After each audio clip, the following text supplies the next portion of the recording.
Rashid, sempat kita bahas hal-hal seputar Islam dengan cara yang ringan tapi tetap bersih.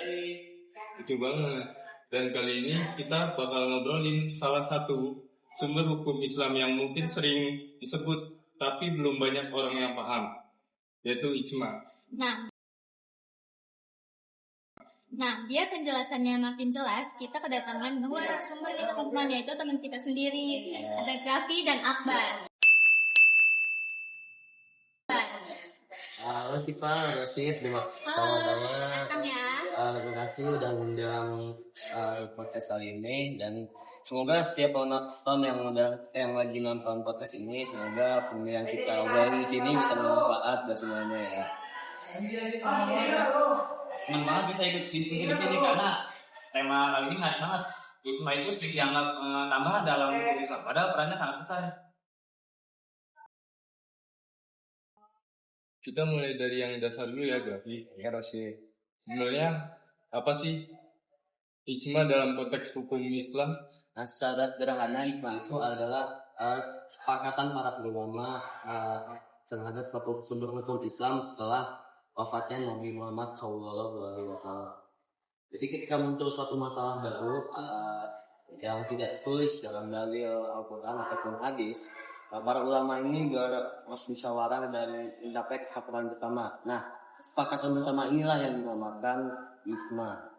Oh, jadi ijma itu semacam hasil musyawarah dari para ulama besar itu? Iya, betul. Tapi itu bukan masuk musyawarah biasa. Ulama yang terlibat dalam musyawarah ini tuh benar ulama yang udah nguasain ilmu agama, menguasai dalil dan bahasa Arab, dan juga orang yang benar memahami konteks masyarakat sih. Pokoknya bukan sembarang ulama doang. Dan yang penting juga ijma itu bukan hasil kesepakatan satu orang. Harus diakui dari berbagai ulama yang diakui keilmuannya. Kalau masih ada perbedaan pandangan, berarti belum bisa disebut ijma. Menarik. Jadi apakah ijma itu ada macam-macamnya? Nah, ijma itu ada dua macam utamanya nih. Yang pertama ada ijma syar'i, yaitu hasil kesepakatan semua ulama secara jelas. Nah, yang kedua ada ijma sukuti, yaitu ijma yang terjadi ketika sebagian ulama menyampaikan pendapat, tetapi ulama yang lain tuh hanya diamnya itu bukan dianggap tidak setuju, tapi dianggap setuju. Oke, jadi intinya itu bisa sepakat secara langsung atau secara diam-diam, tapi tetap satu pandangan, guys. Betul, contoh misalnya itu penetapan jumlah rakaat dalam sholat tarawih yang jumlahnya itu 20 rakaat. Nah, aslinya itu tuh jumlah rakaat sholat tarawih itu tidak tertulis dalam Al-Quran, tapi para ulama itu menyetujui 20 rakaat berdasarkan dalil dan isi-isi Al-Quran. Ada juga ijma tentang kewajiban zakat bagi yang mampu, dan larangan murtad bagi semua agama Islam. Semua itu hasil kesepakatan dari ulama sejak masa sahabat hingga masa sekarang. Nah, sekarang aku penasaran nih, kenapa sih ijma ini penting banget dalam hukum Islam? Nah, ijma itu penting banget karena ijma itu berfungsi untuk menjaga kesatuan semua umat Islam. Kalau gak ada ijma itu bisa-bisa umat-umat Islam tuh punya pandangan mereka sendiri gitu tentang hukum Islam. Makanya ijma itu penting banget untuk menjaga kesatuan umat Islam biar gak pecah belah. Selain itu, ijma juga menunjukkan bahwa Islam adalah agama yang menghormati musyawarah dan bijaksana. Dengan ijma para ulama bisa menyesuaikan hukum Islam tanpa keluar dari Al-Quran dan hadis.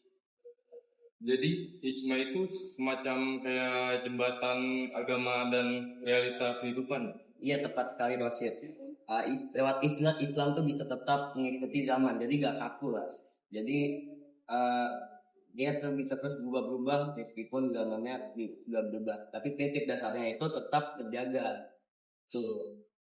Wah, dari tadi pembahasannya menarik banget nih, guys. Jadi kalau disimpulkan itu, sumber hukum Islam itu ada 4, yaitu Al-Quran, hadis, ijma, dan qiyas.